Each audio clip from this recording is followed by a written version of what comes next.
Welcome to the Human Capital Innovations Podcast.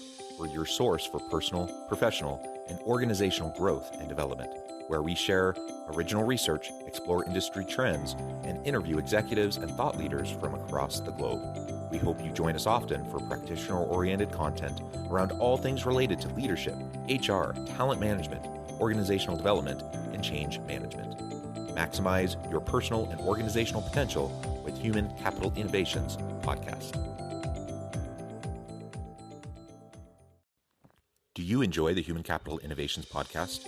Please subscribe, leave a review, comment, share, and consider supporting the podcast on Patreon, even at the producer and sponsorship levels.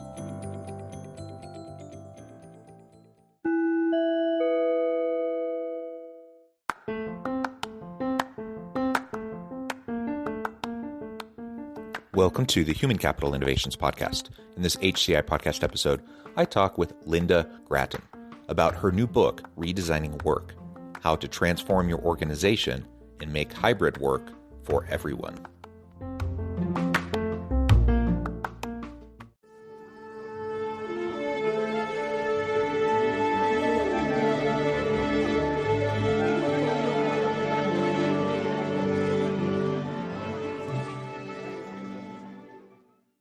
Linda Gratton, welcome to the Human Capital Innovations Podcast.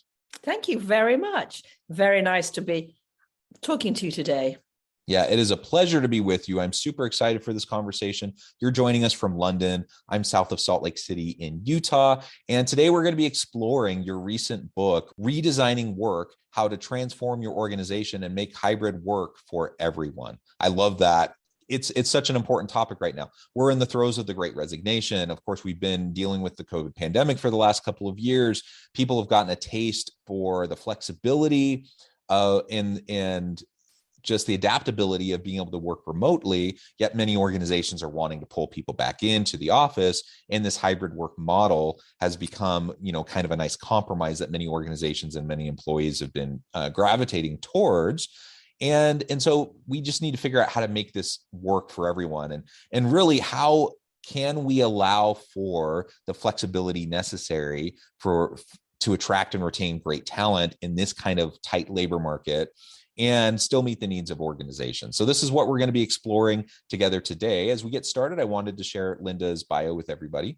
Linda Gratton is recognized as a global thought leader on the future of work. She is a professor of management practice at London Business School, where she has worked for over 30 years. She is the founder of the Future of Work Research Consortium, which has brought executives from more than 90 companies together. She has written 8 books that have been translated into more than 15 languages, including The 100-Year Life.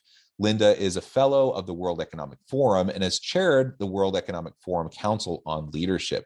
She serves as a judge on the FT Business Book of the Year panel, chairs the Drucker Prize panel, and is on the governing body of London Business School. She wrote the cover article for Harvard Business Review in May 2021 and is regularly featured in the press. She has been awarded the Lifetime Achievement Award by HR Magazine and named by Business Thinkers 50 as one of the top 15 business thinkers in the world. What a tremendous background and resume, all the things you've accomplished.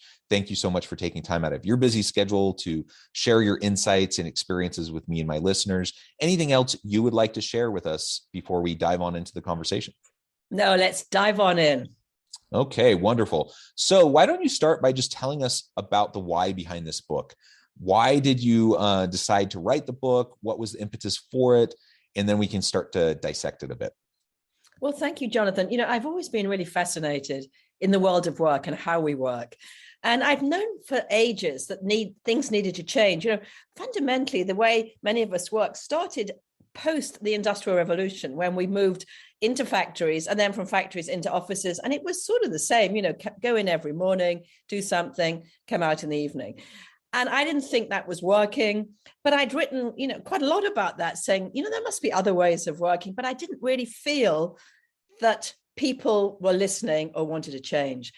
Once a pandemic came and so many people changed their habits, their aspirations, their hopes, their behaviors, that I realized we had a chance here to really change the way we work.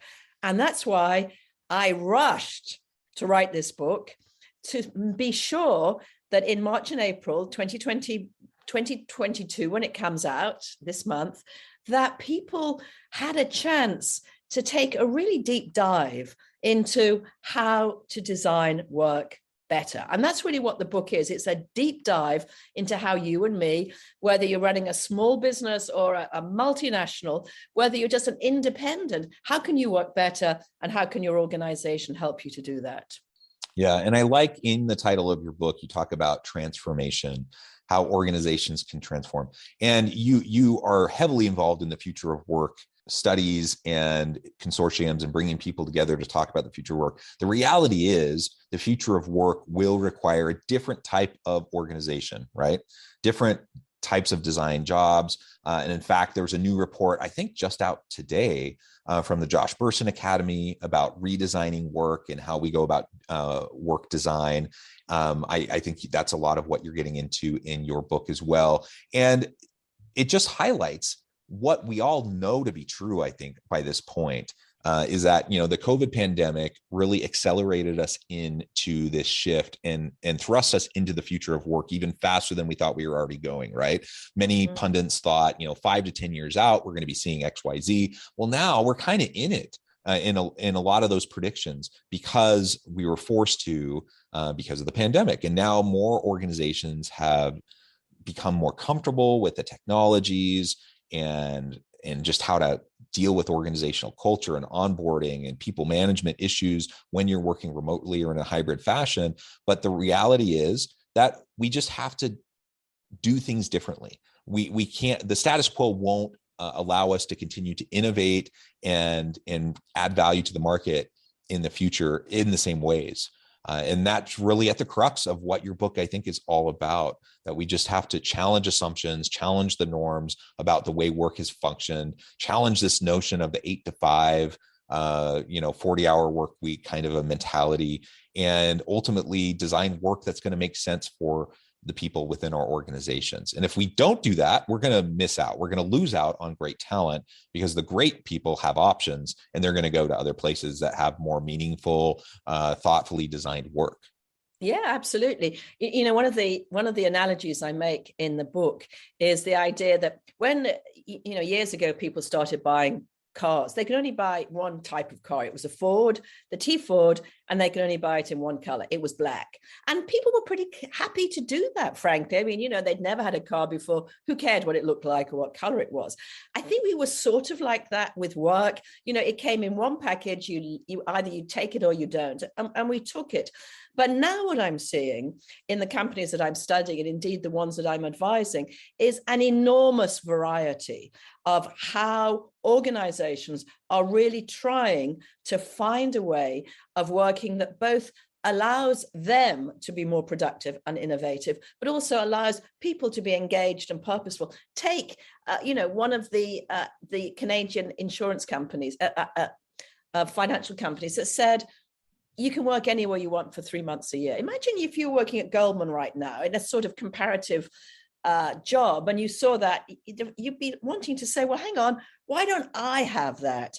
And I think that's what we're going to see now, particularly, as you say, in this time of the Great Resignation, that we're going to have first mover companies that are saying, look, we think we can still be really productive and really engaged, but do work very differently. And I'm keeping a really close eye on those, and just also seeing the challenges they face in making these decisions, for example, to work 4 days a week, or to compress time, or to allow people to work at home, et cetera, et cetera. These are really important experiments. And what I'm doing right now is to watch how they're being played out and what impact they're going to have on the labor market. Because, if you're a very talented person, you're going to be looking around right now and saying, hang on, I actually want a car that's a different model and a different color. And the company that can say to you, I've got that, is the company you're going to join and stay with. I think that's absolutely right. So let's start to break this down in thinking about how we go about the redesign process. How do we start the process? If we're listening and we're recognizing that, yes, the way we've always done things doesn't seem to make sense anymore, we need to be thoughtful about the redesign. How do we start that process so we can begin to transform our organization? Well, one of the things that I've done in the book, Jonathan, and it really has come from the advisory work I've been doing with large clients, is to say there's 4 things that you need to do. And I talk about them being, you need to understand, you need to reimagine, you need to model what this thing could be, and then you need to activate it. Now, not every company goes through all of those 4 steps in sequence, and some might come back. But fundamentally, I believe you need to start not actually by looking at what people want, but rather what the job requires. I really believe we need to look at jobs and say, how is this job going to be done as productively as possible? And jobs come in different shapes and sizes. I mean, some of them have a huge focus, element. You've got to sort of really, the sort of work that you and I do, where we're sitting, reading, writing, requires a lot of focus. Some are very much more about coordinating with other people. Quite a lot of IT jobs, for example, are very coordinated. Some of them are highly cooperative. I work with one of the big architectural firms, and they've really got to be with each other. Each of those requires, therefore, a different model of work. So if your job is highly focused, all you need really is to be undisturbed. So if you're undisturbed at work, that's fine, but equally you can be undisturbed at home. And that's going to be important. If it's more about coordination, then the real focus is on giving yourself time to coordinate with others, but not having too many meetings, which of course is a real problem right now. And if it's about cooperation, then you might say we really need to be together in an office or in an offsite to really be face-to-face to talk with each other about these things. So for me, that's the start. The start is really, if we understand these jobs, the job that you do, the job I do, how would we design work to best help us be as productive as possible? And once you've decided that, then you can go on to model what that might look like, to really look at the downsides that you've got to confront. So, for example, we know that in terms of coordination, people are spending far too much time coordinating in lots of Zoom meetings at the moment. So how do you change that? We know in terms of if it's a focus job, that actually people who work from home get lonely, they can become disconnected. So how do you confront that? And similarly, in terms of cooperation, people might love to be in the office working with others, but they don't want to do it all the time. So actually finding a way of balancing both the positives, but also the negatives that come with that. That's really about intentional design.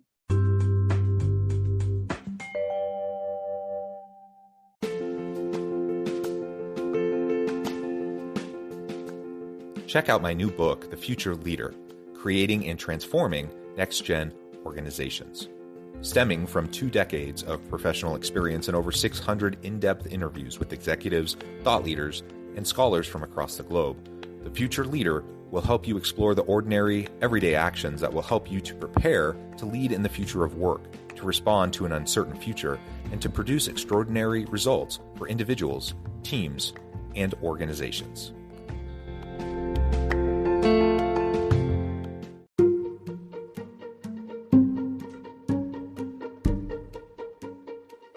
Welcome to the Human Capital Innovations Academy. Courses, micro-credentials, and certificates to upskill and reskill for the future of work. All HCI Academy courses, micro-credentials, and certificates are designed, developed, and delivered by award-winning and internationally renowned scholars, educators, thought leaders, executives, and practitioners. Our courses, micro-credentials, and certificates will help you make your mark on the future of work and make an immediate impact in your organizations. Check out the HCI Academy and our many course offerings and certificates to upskill and reskill for the future of work.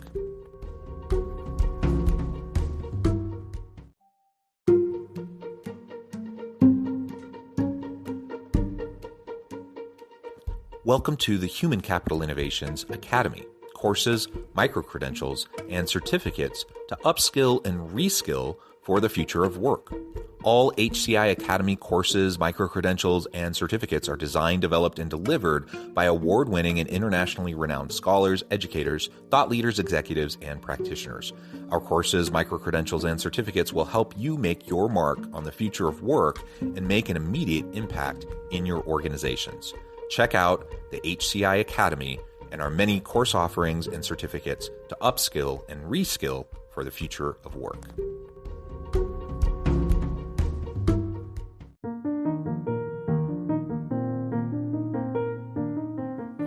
Check out our new weekly LinkedIn newsletter, Alchemizing Human Capital, exploring industry trends via original research and interviews with executives and thought leaders from across the globe.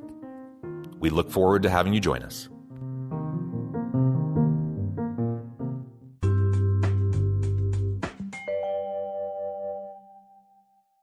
Yeah, and that intentional design, I mean, it's obvious, but what I hear from what you're just sharing with us is that you need to be flexible to the demands of different types of work, right?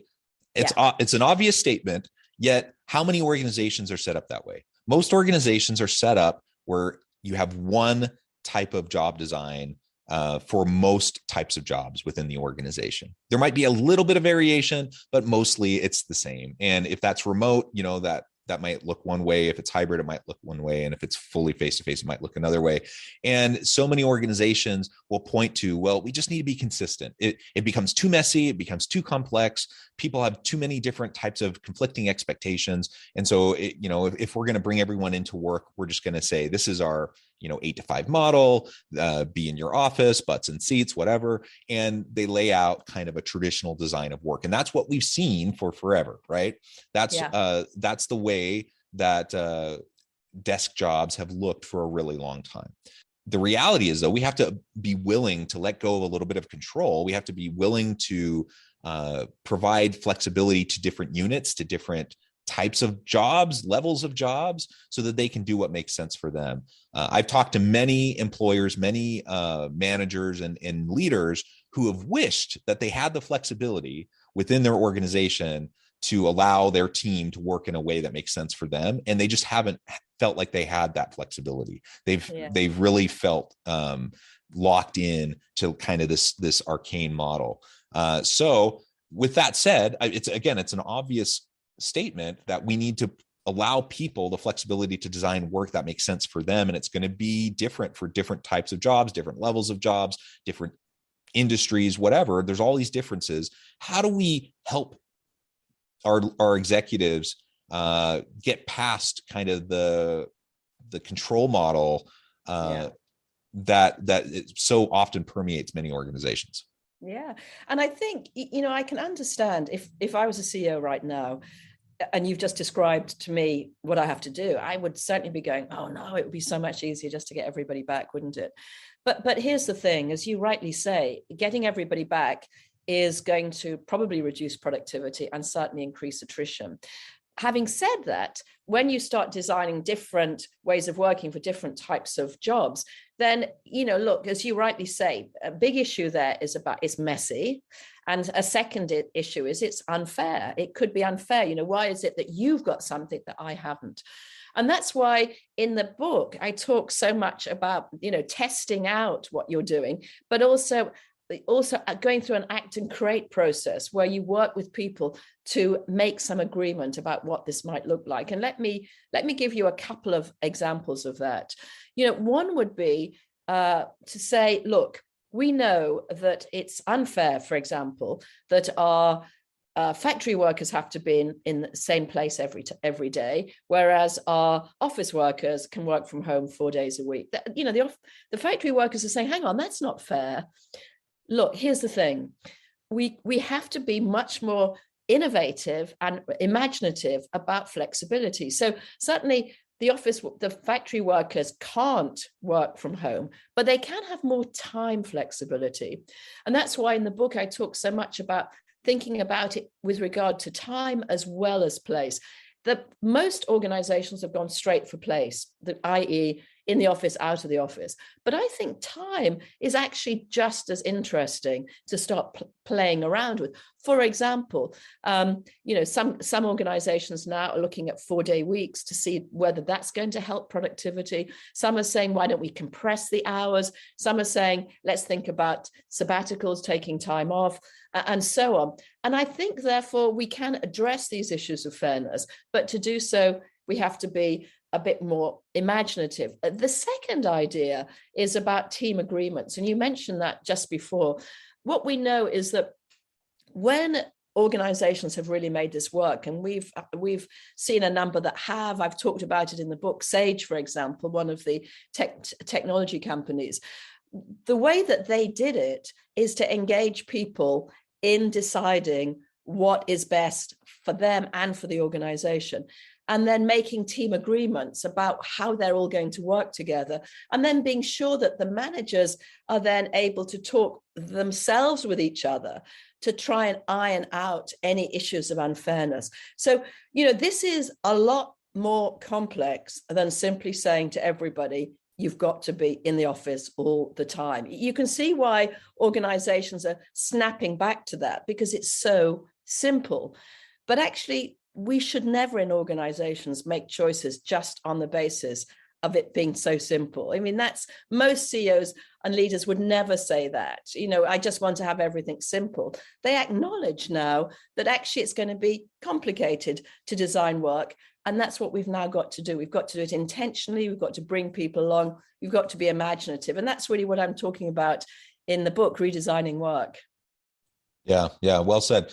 And the scheduling flexibility component that you just described, I think is so important when we talk about frontline workers, when we talk about part-time workers in all the various industry, supply chain types of jobs, retail, whatever, right? Clearly, people need to be there in person for many and most of these types of jobs. But can you provide a little bit more flexibility in how the scheduling is done? And this is actually an area that I've done quite a bit of research myself across about 36 or so different countries, looking at the role of scheduling flexibility in the overall engagement, satisfaction, and productivity of employees. And lo and behold, people's engagement, satisfaction, and productivity shoots up. Their commitment to the organization shoots up when they just have simple amounts of autonomy around their schedule, right? In terms of, is there some, maybe they need to work a weekend. Okay, great. But can they have some consistency on when they can expect days off so they can have structured weekend or time off so they can spend time with their family and it's predictable. Something as simple as that. Can you mix it up so that people aren't locked into, say, a morning shift, an afternoon shift, and a graveyard shift? Just there's all sorts of little, simple, subtle ways that we can provide flexibility in scheduling that will make a huge difference when people are considering the type of work that they're going to do and the type of companies that they're going to join. So that level of flexibility, not just place flexibility, but scheduling flexibility is huge. Now, of course, you go into a lot of exploring hybrid work within your book, and you talk about making hybrid work for everybody. That means it needs to work for vastly different types of jobs, different types of people, different levels. It also needs to work for the organization. So it needs to make sense on both ends. Otherwise, it's just going to fizzle out. So what are some of the things that you talk about in your book in terms of how we make hybrid work for everyone? Well, I've made, I guess, two. And by the way, I so agree with you. And I think this word autonomy is such an interesting word, isn't it? Because organizations give flexibility, but you as a human are taking autonomy. You're taking the capacity for your own personal agency, to see your daughter when she's at her Christmas carol at 10 o'clock in the morning, that means a lot. So, and as you say, to have some sort of synchronous time. So you can say to your friends, I'll meet you for coffee at 5 o'clock, and not have that always cancelled. So I do. So my two big ideas really for the book is, firstly, think about time and place. So don't just see hybrid as about, or the redesign of work as about office versus home. Also see it as real flexibility around time for all those people who don't have any flexibility. The second is, start with a job and actually ask yourself, what is this job about? What would make this person doing this job really, really productive. Because at the moment, before COVID, so many of our working practices were really unproductive. I was looking back just yesterday to the interview I did with the Canadian financial company. And they said, we noticed productivity went up during COVID, and we went back and looked at all our data and asked, why is that? They said, well, actually, what we realized is that the analysts who were working on really complex stuff were sitting in the office and they were being interrupted all the time. So it wasn't as if work was incredibly productive. It wasn't. Sitting in the office for an analyst who's working on complex data and trying to model stuff, that's no use at all. So what they began to realize is that, well, they would be much better out of the office, working from their home. But then they said, well, actually, we also, during this period, got really good at coordination. We built our technical platforms so they were really strong. We could share very secure data, feeling completely okay about that in terms of risk. So actually, if we say to somebody, you could work at home, why don't we say, and you can work anywhere? And that for them was the imagination that I speak about in the book. That was really imaginative.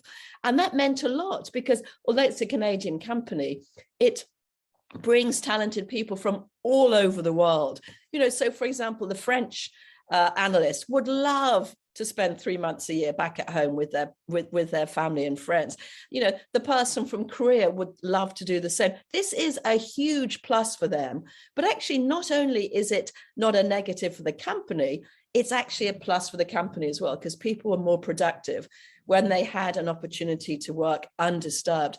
And it's that plus that I think is going to be very important, because I totally agree with you, Jonathan, that unless we can get this to actually activate high levels of productivity, this will all get pulled out within the next year. As soon as the next cost cutting goes, the first thing the CEO was going to say is, I want everybody back in the office again.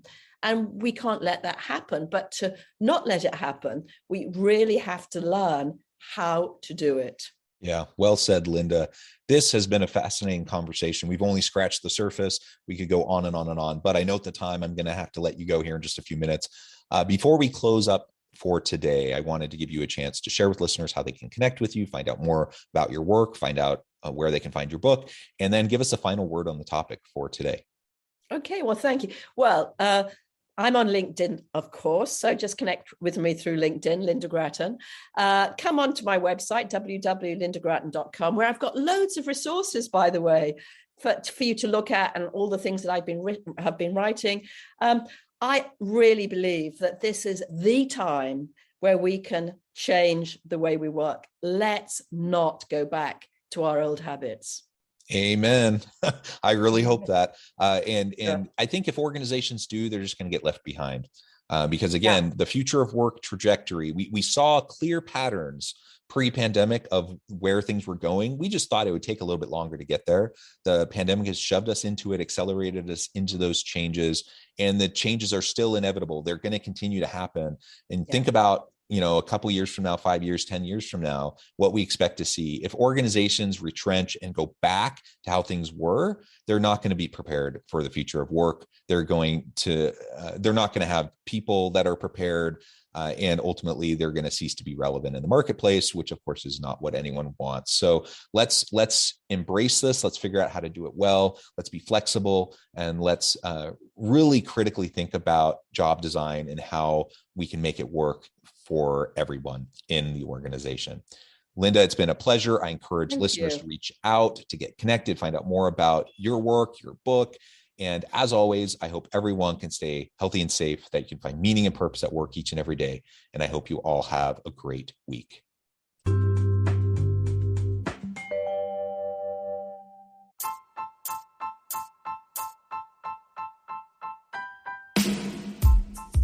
The alchemy of truly remarkable leadership. Ordinary, everyday actions that produce extraordinary results. Consider how the nature of work has shifted over the past 50 years.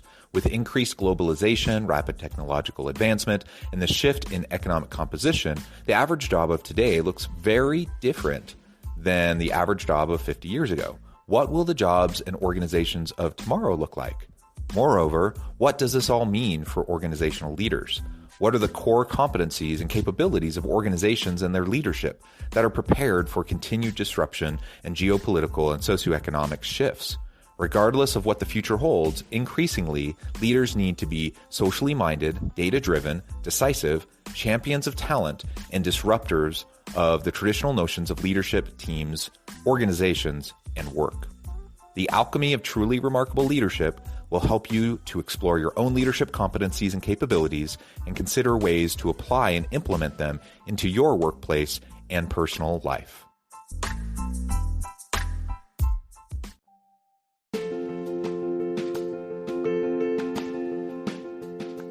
Bluer Than Indigo Leadership, the journey of becoming a truly remarkable leader. Early in my adult life, I learned about an Asian proverb that translates as bluer than indigo. If you think about the color indigo, it is a brilliant, deep, and vibrant blue, what some would call the bluest of blues. To have something that is bluer than indigo is rare and truly remarkable. Contrary to popular myth, there is no one-size-fits-all or cookie-cutter approach to effective leadership. There is no silver bullet, no secret sauce, no go-to model that will solve all of your problems. The truth is, great leaders have all had their unique strengths and flaws, and have all had to discover and then pave their own distinctive path in their life's journey to fulfill their leadership potential. Bluer Than Indigo Leadership will help you discover your own path and explore those ordinary, everyday actions that will help you respond to an uncertain future and produce extraordinary results for individuals, teams, and organizations.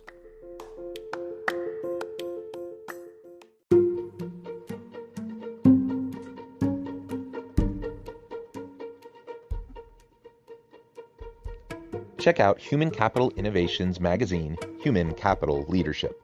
Human Capital Leadership is a free, interactive e-magazine with the mission to help individuals, leaders, and organizations find innovative approaches to maximize their human capital potential. We publish issues quarterly in August, November, February, and May. Take a look at the latest issue and let us know what you think.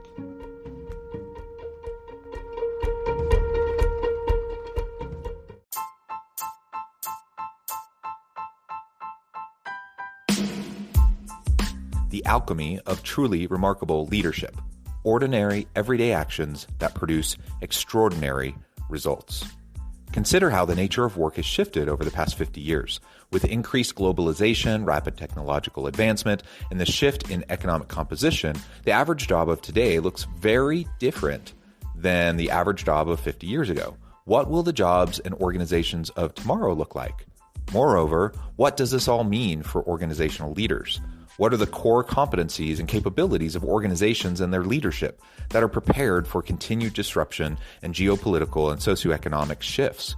Regardless of what the future holds, increasingly, leaders need to be socially minded, data-driven, decisive, champions of talent, and disruptors of the traditional notions of leadership, teams, organizations, and work. The alchemy of truly remarkable leadership will help you to explore your own leadership competencies and capabilities and consider ways to apply and implement them into your workplace and personal life.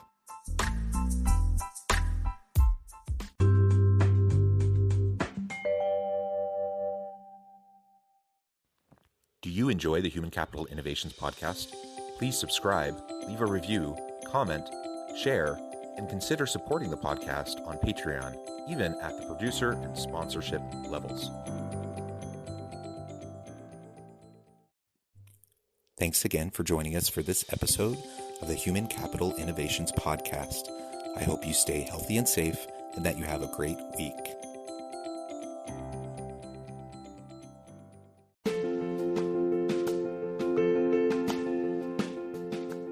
Check out my new book, The Future Leader: Creating and Transforming Next-Gen Organizations. Stemming from 2 decades of professional experience and over 600 in-depth interviews with executives, thought leaders, and scholars from across the globe, The Future Leader will help you explore the ordinary, everyday actions that will help you to prepare to lead in the future of work, to respond to an uncertain future, and to produce extraordinary results for individuals, teams, and organizations.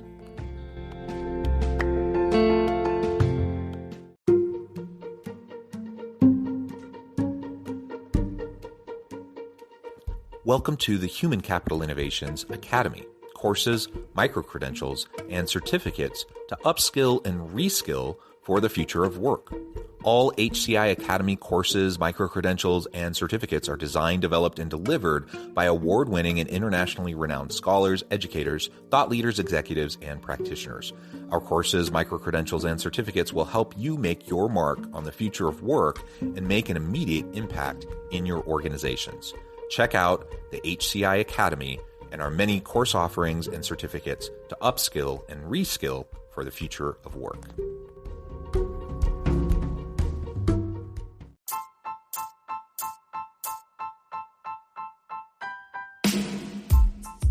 The alchemy of truly remarkable leadership.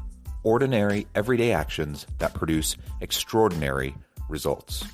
Consider how the nature of work has shifted over the past 50 years. With increased globalization, rapid technological advancement, and the shift in economic composition, the average job of today looks very different than the average job of 50 years ago. What will the jobs and organizations of tomorrow look like? Moreover, what does this all mean for organizational leaders? What are the core competencies and capabilities of organizations and their leadership that are prepared for continued disruption and geopolitical and socioeconomic shifts? Regardless of what the future holds, increasingly, leaders need to be socially minded, data-driven, decisive, champions of talent, and disruptors of the traditional notions of leadership, teams, organizations, and work. The alchemy of truly remarkable leadership will help you to explore your own leadership competencies and capabilities and consider ways to apply and implement them into your workplace and personal life.